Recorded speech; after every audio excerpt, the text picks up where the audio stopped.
সাতক্ষীরাবাসী, যে কথাটা তুলেছিলাম আপনাদের জন্য, আল্লাহর দরবারে আমরা যদি যোগ্যতা অর্জন করতে না পারি, এই ক্যাপ্টেনের বাবা বলেছিল, সন্তানকে পাঠিয়েছি আমি আল্লাহর ঘর মসজিদ, নবীর ঘর মাদ্রাসা এবং ছোট ছোট বাচ্চাদের জীবনের কারণে।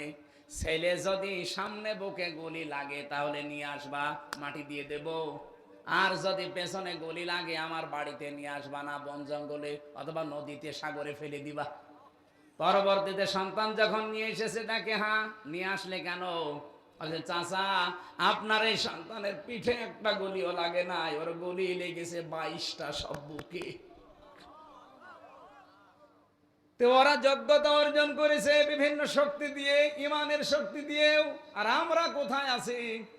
ঢাকা থেকে আমার মনে হয় যদি একটা মিসাইল আমাদের যায় আছে ভাঙ্গাচোরা, যদি ওইটা ঢাকা থেকে মারে, চট্টগ্রাম পর্যন্ত যেতে 3 জায়গায় চাঁদা দেওয়া লাগবে।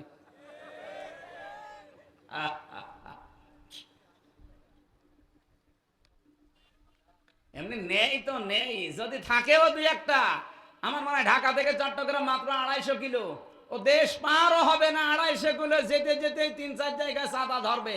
একবার ওই যে নারায়ণগঞ্জে বসে আছে আল্লাহর ওলি শামীম ওসমান, 72 রাকাত তাহাজ্জুদ পড়তো।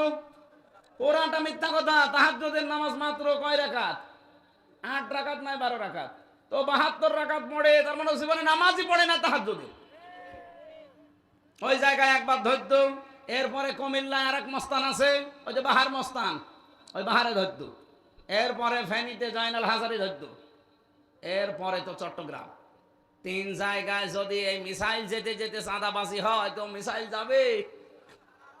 আমাদের কি আছে বলেন? আমাদের যে কোরবানির সামনে আসতেছে, কবুল হবে কি দিয়ে? কবুল হবে আমাদের তাকওয়া আছে। তাকওয়া মানে শুধুমাত্র জব্বা গায়ে দিয়া না, আল্লাহর ভয় না। তাকওয়া মানে যজ্ঞ। 2 নম্বরে তাকওয়ার ব্যাখ্যা, তাকওয়া মানে আল্লাহর নিষিদ্ধ কাজগুলো ঘৃণা ভরে ছেড়ে দেওয়ার নাম তাকওয়া। এমনি ছেড়ে দেওয়ার নাম খাউফ। আর তাকওয়া হচ্ছে নিষিদ্ধ কাজ যেগুলো ঘৃণা ভরে ছেড়ে দেওয়া, এর নাম কি? এই যে পরকীয়া প্রেম যারা করেন, এটা নিষিদ্ধ কাজ না? বলেন বলেন, এটা শুধু ছেড়ে দিলে হবে না ঘৃণা করে ছেড়ে দেওয়া লাগবে? কারা কারা ছেড়ে দেবেন হাত তোলেন তো। এই লাইন চলছে কার সাথে? এদিকে আসেন। 2 হাত তুলিস, দাড়ি মুখে নিয়ে লজ্জা করেন আপনার? কার সাথে লাইন আছে আপনার বলেন? আপনার ভাবির সাথে না প্রতিবেশীর স্ত্রীর সাথে? শালির সাথে? যার সাথে লাইন থাকে এই মুহূর্তে তওবা করেন, মোবাইল নাম্বারে না নাম্বার ডিলিট করে দিন। দেন না না, আমি হাসির জন্য বলি না। যাদের যার সাথে লাইন আছে এই মুহূর্তে নাম্বার ডিলিট করেন। মেয়ে লোকের সাথে গল্প করা জায়েজ নেই, শুধু 14 জন মেয়ে লোক ছাড়া। কয়জন? আপনার নিজের মা, নিজের আপন বোন, নিজের ফুফু, নিজের আপন খালা, নিজের পুত্রবধূ, ভাইয়ের মেয়ে, বোনের মেয়ে, এরকম 14 জন মহিলা আছে স্ত্রী। এর বাইরে যদি কারো সাথে গল্প করতে চান মোবাইলে, প্রথমে সালাম দেওয়ার পরে যদি দেখেন যে না এই 14 জনের গলার মতো হচ্ছে না, কেটে দেবে। জায়েজ নেই কথা বলা। কিসের কথা বলবেন আপনি? আপনি কি মাসলা মাসাইল জানেন যে আপনাকে মাসলা জিজ্ঞাসা করে? আমার এই মোবাইলে যত কল আসে বিভিন্ন মাসলার জন্য, যদি আমি গল্প আরম্ভ করি ঘন্টার পরে 24 ঘন্টা কিন্তু গল্পই করা লাগবে। এই 2 দিন আগে মালয়েশিয়া থেকে, ইন্দোনেশিয়া থেকে, ওরা তো এই ফেসবুকে চেহারা দেয় না, এমন এমন সুন্দর করে কাটিং দেয়, আপনি দেখলে পাগল হয়ে যাবেন। এ দিয়ে প্রথমে মেসেজ দেয়, মেসেজের রিপ্লাই দিলাম যে কি কোনো সমস্যা, কিছু দরকার, তারপরে আর কিছু দেয় না। তার মানে যদি কল ধরতাম, কথাবার্তারা এমন ভাবে শুরু করতো, ওইটা ওরা রেকর্ড করে ইন্টারনেটে দিয়ে বলতো, এই দেখেন হামজা। আমার 12টা বেজে যেত না। একবার সেই কি ট্রাক যেন, মোরাদ ট্রাক, টাকলা মোরাদ, 6 মিনিট 32 সেকেন্ড শুধু ফাঁস হয়ে গেছে। ওর মন্ত্রিত্ব গেছে, এমপি গিরি গেছে, দল থেকে বাদ দিয়েছে। আর আমার যদি কিছু ফাঁস হয় একেবারে উল্টোপাল্ট হয়ে যাবে না? এই জন্য আমি পারতপক্ষে আমার এই 14 জন মহিলা বাদ দিয়ে কেউ যদি কল দেয়ও, মাসলা মাসাইল জিজ্ঞাসা করবেন, আমার পাশে যে হোসাইন হুজুর থাকে বলে যাইনেন, ও বলে যে আমি হামজা বলছি, যা বলবেন বলেন। কথাবার্তা শেষ, যদি মাসলা যদি জানা থাকে বলে দিই যে এটা বলে দেন, না হলে দরকার নেই। মেয়েদের সাথে কথা বলার ব্যাপারে খুব সেন্সিটিভ থাকা লাগবে ভাই। এটা কিন্তু রেকর্ড হচ্ছে। আপনি মনে করছেন কি আর রেকর্ড করবো মানে? আমি নিজে রিমান্ডে যেয়ে দেখেছিলাম, ওদের যে মেশিন আছে অত্যাধুনিক। এই যে বাটন মোবাইলে যারা কথা বলে, অনেকে বলে যে ফেসবুকে এরপরে হোয়াটসঅ্যাপে কল দিলে ওরা টের পায় না। কে বলেছে আপনাকে টের পায় না? সব ওরা দেখতে পাচ্ছে। এমন অত্যাধুনিক মেশিন নিয়ে এসেছিল এই সাতক্ষীরার মাওলানা আমিরুল ইসলাম বেলালি, নাম শোনেননি? ওই যে কলারওয়ায় বাড়ি। আমি যেই দিন ধরা পড়লাম তার পরের দিন ওই ভাই কল দিয়েছে আমার বাড়িতে। আপনি চিন্তা করতে পারেন সাতক্ষীরার কেউ কল দিলে সেটা রেকর্ড করে পরের দিন রিমান্ডে আমারে শোনাবে? কল্পনায় আসে? আমার তো জীবনেও কল্পনায় আসে না। অথচ দেখি উনি কল দিয়েছে, সেটা ওরা রেকর্ড করে আমারে বলছে, এই দেখেন কিভাবে কি বলেছে, আপনি যা বলছেন একটা কথাও মিলছে না। আমি তো আর জানি না যেদিকে গোপনে গোপনে সব এদিকে সেট করা আছে। যার সাথে কথা বলবেন খুব হিসাব নিকেশ করে। এমনকি মোবাইলে স্ত্রীর সাথে যে কথাবার্তার রংঢং দিয়ে বলেন, যদি বলতে পারেন এটা সওয়াব হবে। কিন্তু আমার মনে হয় মোবাইলে এগুলো বলা ঠিক না, কারণ ওই শয়তানরা অফিসে বসে বসে সব দেখে। আরও কিছু গোপন বিষয় আছে, আমি নিচে নামতে পারছি না। আপনারা সতর্ক থাকবেন এই বিষয়টায়। এ করে নিয়ে আসলে তোমার ক্ষমতা আছে না নেই আমি জানবো কি করে? না, তোমার আমি আজ ক্ষমতা দেখাবো। রাতের বেলা স্ত্রীর হাত ধরে নিয়ে গেছে রেল লাইনের সামনে। রেলগাড়ি আসে না, আন্দাজে গেট বন্ধ করে দিয়ে বসে আছে। ওই যে রেলগাড়ির গেট থাকে না, ওই রাস্তা দিয়ে যা ভ্যান গাড়ি যা রিক্সা অটো রিক্সা যা সব বন্ধ। স্ত্রী ডাক দিয়ে বলছে কি, বলছে দেখলে না ট্রেন আসে না, তারপরও আমি গেট বন্ধ করলাম, সব গাড়ি থেমে গেল, এটা আমার ক্ষমতা। স্ত্রী বলছে তাই? কিছুক্ষণ পরে দেখে ট্রেন আসতেছে, লাল একটা কাপড় উড়িয়েছে, ট্রেন গেছে থেমে। স্ত্রীর হাত ধরে বলছে দেখলে ট্রেন তো এখানে থামার কথা না, এটা একবারে যে বেনাপোলে থামবে, অথচ মাঠের ভেতরে আমি এই ট্রেন থামিয়ে ফেললাম, এটা আমার ক্ষমতা। স্ত্রী বলছে মনে মনে, আল্লাহ তুমি কার ঘরে আমারে পাঠালে, তো ক্ষমতা নিয়ে বাসে না। হঠাৎ ট্রেনের ড্রাইভার এসে বলছে কি গো, কোনো সমস্যা? বলছে না স্যার, ট্রেন থামালে। বলছে আমার এই বউ বিশ্বাস করে না যে আমার ক্ষমতা আছে, ওরে আমি দেখালাম। ট্রেনের ড্রাইভার ওরে 2 থাপ্পড় দিয়ে বলে, বেটা বেয়াদব, কত গুরুত্বপূর্ণ লোক আছে ট্রেনে, বিভিন্ন জায়গায় যাবে, আর তুমি বউ খুশি করার জন্য ইয়ারকি মারো। ট্রেন নিয়ে যখন চলে গেছে, বউ বলছে ওগো তুমি গেট বন্ধ করে ভ্যান রিক্সা সব দাঁড়িয়ে যায়, আমি বুঝলাম। লাল কাপড় উড়িয়ে দিলে ট্রেন থেমে যায় চলন্ত, আমি বুঝলাম। কিন্তু ওই লোকটা তোমার তড় দিল কেন? ও বলছে ও দেখিয়েছে ওর ক্ষমতা, আর আমি দেখালাম আমার ক্ষমতা। এই ক্ষমতা দেখা দেখি চলছিল এই 15 বছরে। এই কথা বলছেন? কেউ বসেছিল? কাবিল ঠিক এইটাই বলেছিল, লামে তাকিদ, গ্যারান্টি দিয়ে বলেছে না আমি তোকে ছাড়বো না, তোকে মেরেই ফেলবো, হত্যা করব। কিন্তু কাবিল হাবিল যারটা কবুল হয়েছে, ও কিন্তু এভাবে হাত প্রসারিত করে বলে না যে আমি তোকে মেরে ফেলবো। কি বলেছিল সেই কথাটাই আজকে আপনাদের শিক্ষার জন্য বলছি। জোর করে কোনো জিনিস কিন্তু পাওয়া যায় না পৃথিবীতে। এই 15.5 বছরে অনেকে জোর করে সম্মান আদায়ের চেষ্টা করেছিল। একটা মরা মানুষের সম্মান আদায়ের চেষ্টা করেছে 15.5 বছর, সম্মান তো দেয়নি, শুধু আগস্টের 5 তারিখ আসতে দেরি মাটির সাথে মিশিয়ে দিয়েছে। আমরা চাই আগামীতে কোন মানুষের এভাবে সম্মান জোর করে যেন কেউ আদায় না করে। এরকম অনেকে এখনো ধান্দায় আছে, যে আবার চাই, যদি চেয়ার পাই, ও করেছে বাবা আর আমি করবো স্বামীর। আপনি জোর করে সম্মান নিতে পারবেন না, এটা মানুষের মনের বিরুদ্ধে চলে যায়।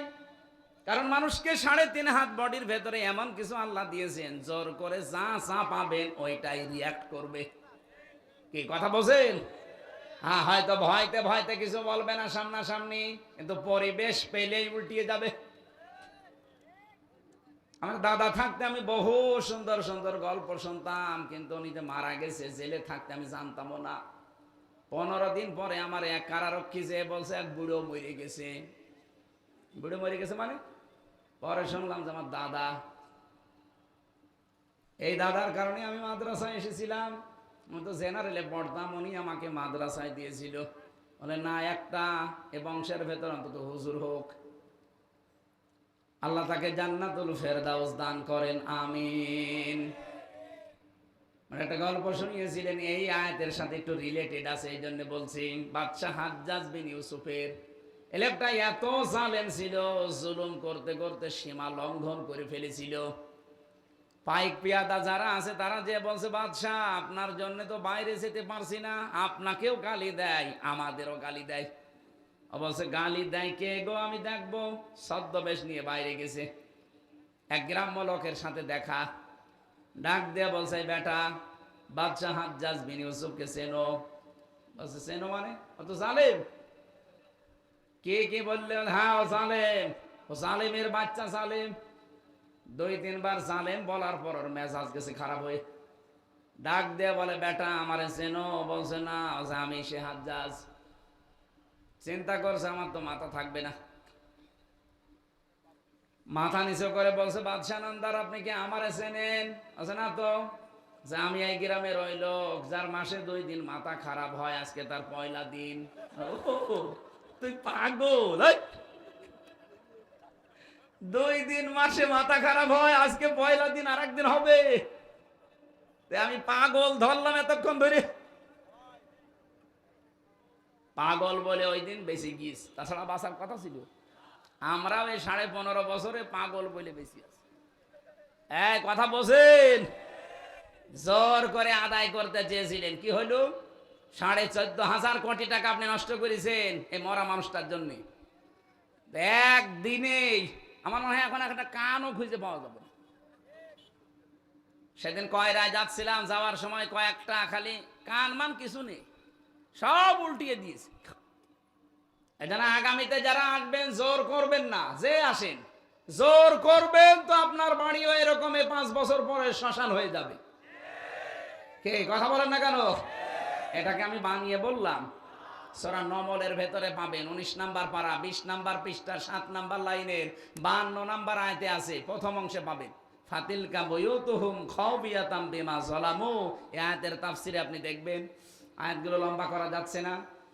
হযরতে কাবিল না হযরতে হাবিল সঙ্গে সঙ্গে ভাইকে জবাব দিয়েছিলেন, ক্বালা ইন্নামা ইয়াতাকাব্বালুল্লাহু মিনাল মুত্তাকিন।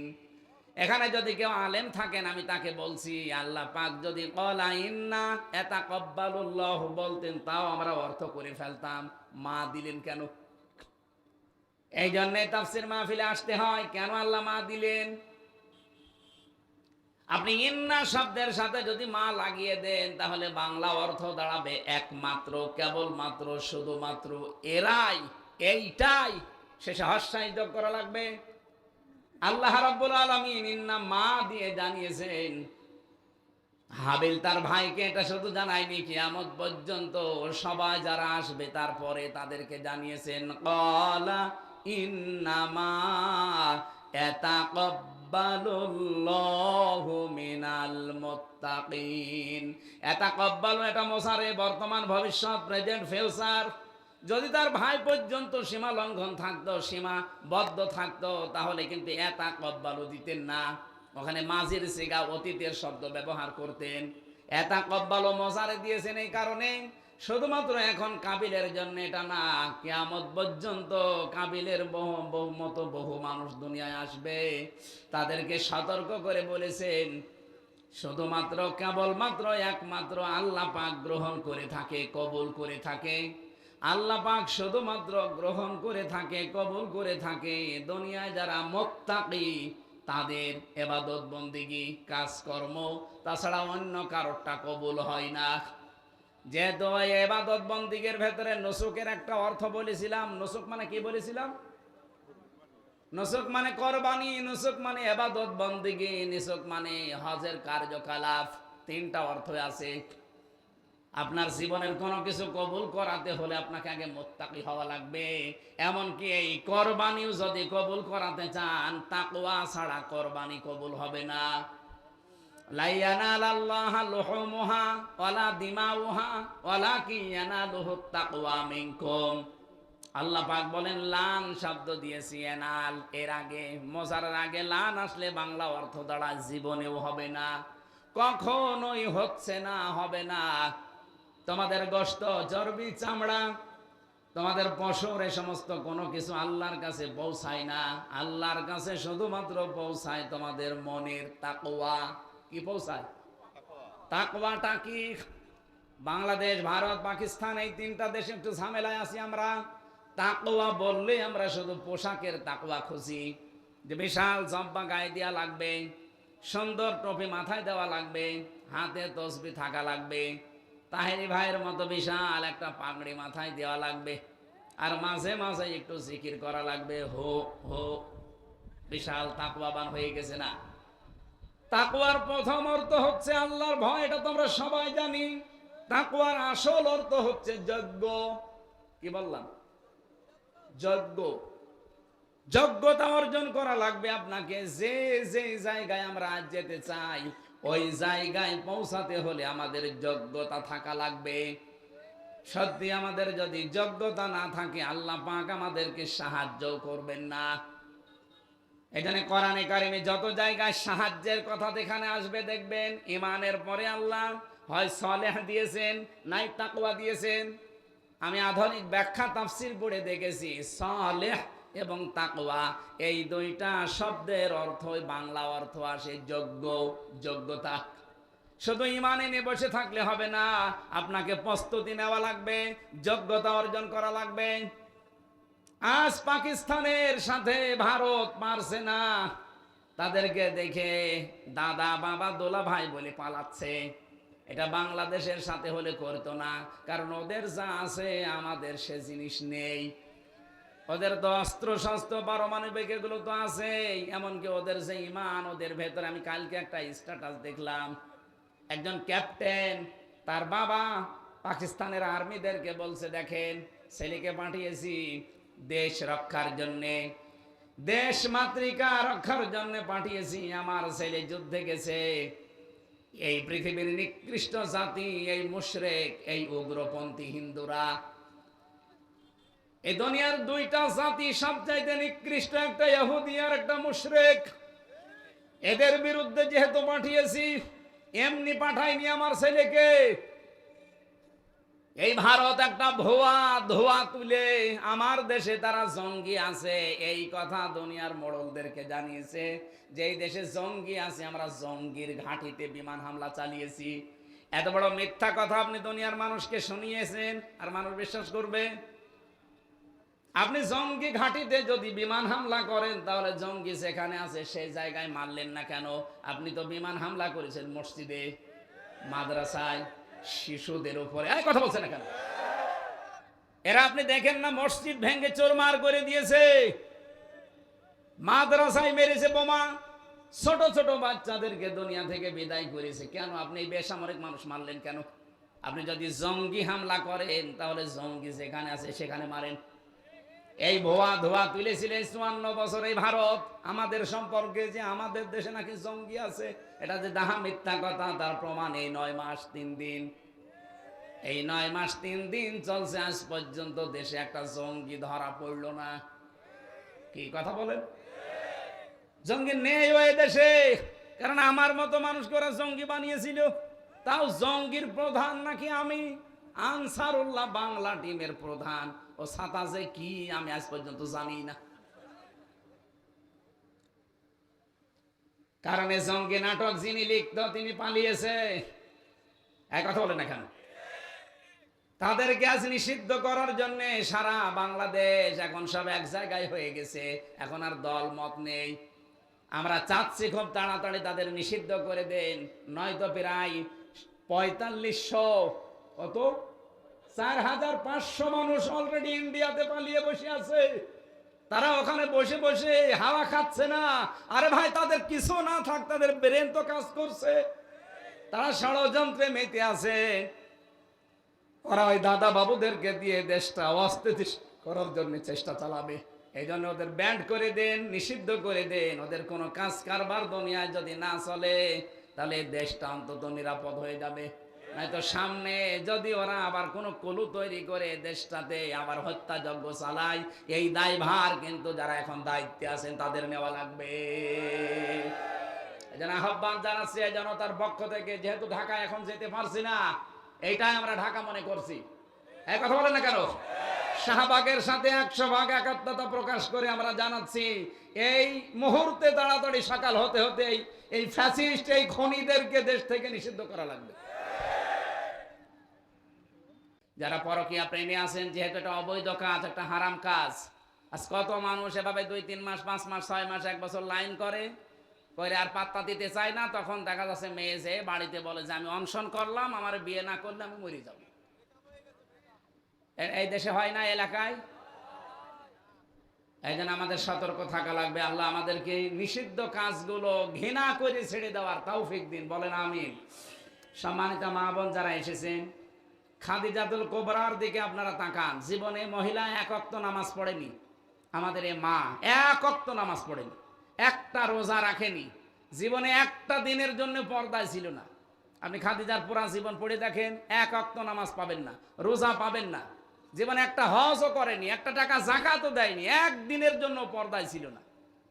কেন ছিল না? কারণ তার ইন্তেকালের পরে এই বিধানগুলো সব নাজিল হয়। এই জন্য উনি মানেননি, পারেননি মানতে। কিন্তু আল্লাহ তাকে নিজে সালাম দিয়েছেন এবং জান্নাতে ঘর বানিয়ে আল্লাহ পাঠিয়েছেন তার জন্য। একটা মাত্র কারণ পেয়েছি পুরা জীবন পড়ে, তিনি কোনোদিন বৈবাহিক জীবনে স্বামীকে একটা সেকেন্ডের জন্য দুঃখ দেননি, স্বামীর মনে কষ্ট দেননি। এখানে যারা আছেন একেবারে আল্লাহর দিকে তাকিয়ে বলতে পারবেন যে জীবনে বিয়ের পর থেকে আজ পর্যন্ত আমার বউ 1 সেকেন্ডের জন্য আমাকে কষ্ট দেয়নি? হাত তোলেন তো দেখি। কেউ নেই। এই যে ইনিও পারি নাই, আমিও পারি না। আমি মিথ্যা কথা বলবো কেন? আমি দুঃখ পেয়েছি, এই জন্য হাত তুলতে পারলাম না। মা বোন যারা এসেছেন মনে করছেন শুধু নামাজ পড়া রোজা রাখা আর কালো বোরকা পরলে জান্নাতে চলে যাবেন। কে বলেছে আপনাকে? স্বামীর মনে দুঃখ দেওয়া যাবে না, সাবধান। এই জায়গাটাই খুব সেনসিটিভ জায়গা। বাইরে থেকে আসলে সংসারের সব কাজ বাদ দিয়ে স্বামীর পেছনে সময় দেওয়া লাগবে, এটা আপনার সবচাইতে বড় ইবাদত। আজ পারিবারিক জীবনে ছোটখাটো বিষয়গুলো আমরা কন্ট্রোল করতে পারি না, এই জন্য আজ অশান্তির দাবানল জ্বলছে। আমি জেলে বসে বসে কয়েকটা চটি বই লিখেছিলাম মেয়েদের এই জীবন নিয়ে, পারিবারিক জীবনের সমস্যা, দাম্পত্য জীবনে এবং তার সমাধান। এই বইগুলো আনতে পারেন। আমার গাড়িটা নষ্ট হয়ে পড়ে আছে যশোরে, আমি অন্য একটা গাড়ি নিয়ে এসেছি। ওরা নিয়ে এসেছে কিনা আমি জানি না, এসেছে। যদি এনে থাকে তাহলে ওনাদের কাছে নিয়ে আপনার স্ত্রীকে, মাকে পড়ায়েন। আমরা আয়াতটা আর শেষ করতে পারছি না, হালকা কালেকশন করলে ভালো হয়। আবার প্রশ্নও দিচ্ছেন, এই যারা গেছে ভেতরে ওনারা কই? লোকজন কই?